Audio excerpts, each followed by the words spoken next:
زوجة بالعرائش تتهم طليقها بالاعتداء الجنسي على ابنته والمحكمة تبرئه.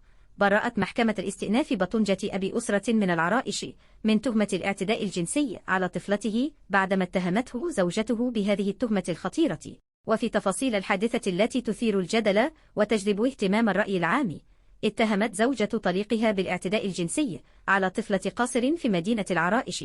وقد كشفت مصادر موثوقة عن تفاصيل جلسات التحقيق التي أجريت في هذه القضية للعرائش 24، بحيث كشفت المستندات والشهادات المقدمة عن تفاصيل معقدة ونزاعات أسرية تشهدها القضية. وقد تبين للمحكمة أن النزاع بين المتهم وطليقته المشتكية هو في الأصل نزاع أسري، حيث انتهت علاقة الطرفين بالطلاق بعد زواج دام 3 سنوات. وقد توالت النزاعات القانونية بينهما حول قضايا التطليق وحضانة الأطفال وصلة الرحم. وفي تفاصيل أكثر عن جلسات التحقيق، أكد المتهم خلال جلساته أنه ينكر تهمة الاعتداء الجنسي على طفلته القاصر، وأوضح أن هناك نزاعات كبيرة مع طليقته المشتكية تشمل قضايا مالية وأسرية، وأنه تعرض لتهمة إهمال الأسرة وقد قضى بسببها فترات في السجن.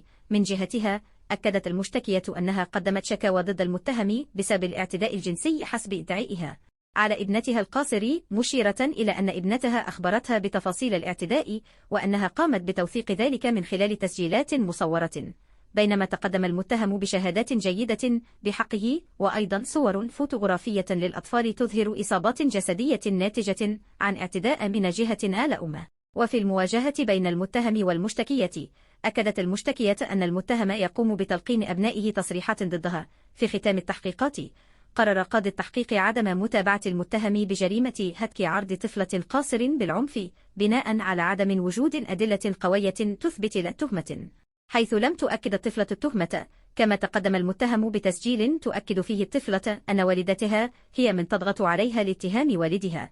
كما قررت المحكمة أيضا وضع حد لنظام المراقبة القضائية المفروض على المتهم.